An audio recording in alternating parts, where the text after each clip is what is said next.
大家好，我是马克医师，欢迎收看今天的马克医师的健康讲堂。我上个礼拜到底国际上的新冠肺炎发现哪些事情？非常重要的是发生了3件大事情。第一件事情是来自英国的期刊的消息，我们打完2剂的 AZ 的抗体效效，竟然在4个月后比我们 BNT 还要高哦，这证明了一样事情，其实 AZ 不会比我们 BNT 差，因为本人对于 AZ 对于这一次完全不盈利，无论是贫穷国或者是富有国都可以负担得起的一个价钱，让我非常感动。所以马克医师本身自己也是打2剂的 AZ， 不要觉得 AZ 会买哪一个会比较好，能打到疫苗就是最好的疫苗咯。第二个重大的新闻是来自美国，发现了在打了第2剂过后，依然有很多突破性感染哦。什么是突破性感染呢？第一个有可能是我们的免疫力不够，本身有免疫力疾病或者有其他共病情况之下，不容易被诱发出来的族群，可能就会产生突发性感染。那第二个变异种可能逃脱了我们免疫的掌控，它已经把它改变成没法让我们的抗体所认识了。那第3个，也就是说我们一般打的疫苗，如果我们像市面上的子宫颈癌疫苗或者 B 肝疫苗，它也不能100%告诉你说你打了疫苗过后就不会感染了。也就是说，如果你打了子宫颈癌疫苗，依然会得到子宫颈癌，是非常重要的观念。医学科学没有100%。最后一个非常重要的就是，虽然有突破性感染，但我们发现这种突破性感染的人当中，大部分都是轻症甚至无症状，所以就是得到了就得到一个轻感冒，那也没关系。我们要知道，我们疫苗最主要是为了防止重症，而并不是防止我们感染。所以在8月初的时候，我们的美国 CDC 就建议说，免疫低下的人可能要接种第3剂的新冠肺炎的疫苗。那结果呢，这事情就无限上纲到了目前的状况，包括了以色列到美国考虑到说是否要加强第3剂的可能，也就是说打完2剂过后的隔了8个月后，我们再打第3剂的加强剂 booster， 来使到我们的抗体可以持续的往上。目前很多证据来说，包括我们上个礼拜的英国期刊所公布的数据都发现，其实目前的疫苗，无论是Moderna 到我们的 AZ， 对于我们的 Delta 还是有用的。所以我们有必要打第3剂吗？如果强国都打第3剂的话，那一些比较不富有的国家、贫穷国家或第3世界的国家，连第1剂都是问题，那可能我们接下来就可以看到，因为印度没有足够的疫苗，所以产生了 Delta， 那 Delta 再回袭到我们的美国，所以这种东西就变成是一个无限循环。我觉得还是以全球的人民为福祉。如果现在2剂就已经可以保护好，目前应该是要把更多的疫苗分配给一些疫苗不足的地方，然后减少了变异株的产生，这样才是利人利己的一件事情。希望各国真是不要太于急功近利。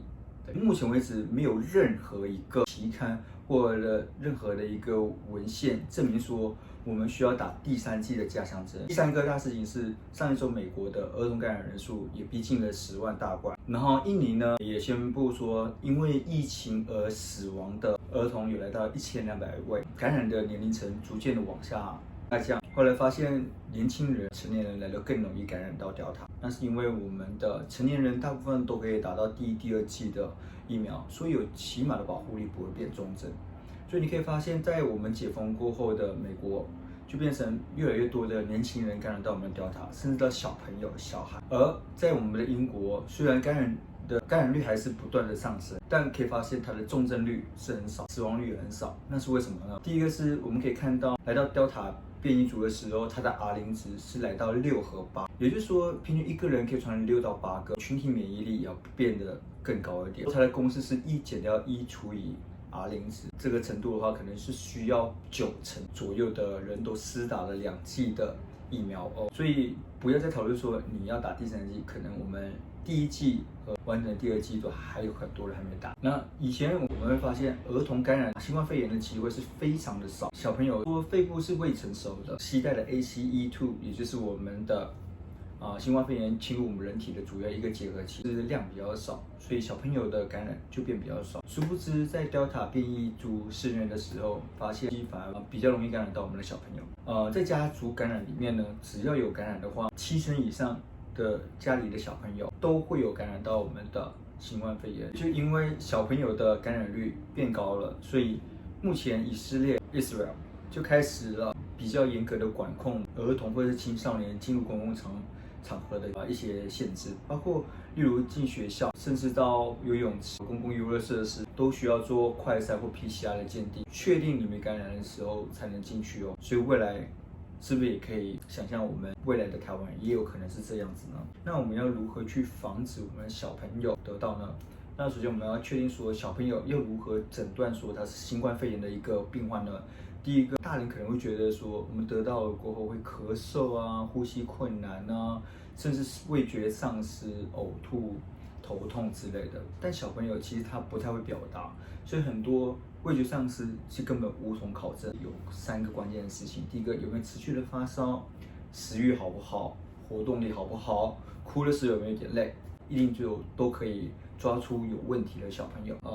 成人会有一个急性呼吸窘迫症，也就是整个肺部白掉的弥漫性肺炎，但小朋友是比较少发现的，因为我们的免疫系统并没有成熟，并没有完整，所以在小朋友身上呢，反而比较常看到的是 MICS， 也就是多发性炎症的一个症候群，其实跟一个病很像，川崎氏症候群，感染到我们的眼睛的黏膜、我们舌头或口腔，例如有草莓舌，皮肤有一些红疹，甚至我们脚趾都可以发现了新冠脚趾之类的。最后最恐怖的就是影响到我们心脏呼吸，尤其我们心脏的冠状动脉，有以上的症状的话，也是需要带到给诊所或者是到医院做检查、做进一步的治疗。任何的东西来增强我们的免疫力吗？在我们的临床科学上面呢，目前还没有证实任何一个营养品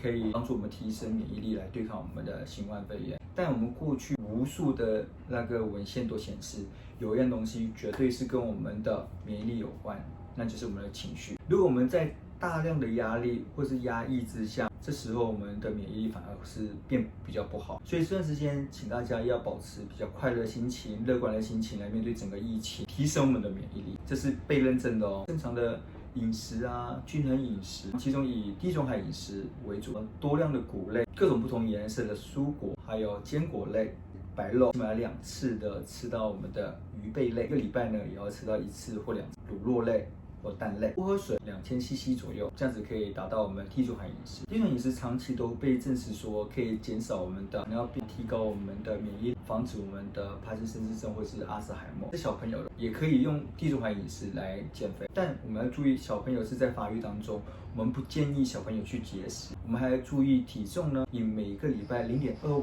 的公斤数来下降。在成长期的话，我们建议说多运动，可以在家里跳绳或是打篮球，刺激我们脚板，让它长高一点。有一个非常重要的就是晒太阳，清晨或是在傍晚的时候晒个太阳10几20分钟，来获取我们的维他命 D 疫苗。目前我们的新冠肺炎还没有下放到3岁或3岁以下，但我们的 BNT 和我们的 Moderna 都已经开始从12岁开始往下到5岁到3岁的小朋友，或许未来都可以打疫苗。如果那到时候可以打疫苗的时候，记得让你的小朋友去打疫苗。第二个是常规的疫苗的正规的疫苗并没有办法达到百日咳、肺炎链球菌。如果你这种常规疫苗没打，不小心在我们新冠肺炎的时候又感染了百日咳或是我们的肺炎链球菌，反而会加重我们的疾病。所以，请家长务必要让我们的小朋友去打我们的疫苗。当然，如果无论有没有打疫苗，或是打完疫苗过后，大家还是要注意，我们是没办法清零的。所以如何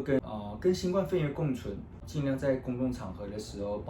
跟人和人保持距离，戴口罩、勤洗手、消毒环境，尽量减少口对口的喂食，减少小朋友跟其他人的接触。小朋友戴不了口罩，可以戴面罩。如果是在推我们的婴儿车的时候，可以盖上一个防风罩。当然，既然我们大人需要快乐，小朋友也要需要快乐。在家的时候，不断的跟我们小朋友可能会接触的机会大，摩擦机会大，可能脾气也会变得比较不好，这反而是会降低我们的小朋友的免疫力哦。所以对于小朋友，我们还是要有爱的精神，绝对不要用薯条啊、有糖的饮料啊去诱导我们的小朋友，这样子反而是对健康不好。地中海饮食马拉松的战争不知道什么时候会结束，所以呢，我们的心情要不断的保持开心，才可以战胜我们这次的疫情。如果你喜欢我的频道，请点赞、分享、打开订阅铃哦。那还有什么问题可以在下面留言，那我要在下次的时候尽快的回答大家的问题。拜拜。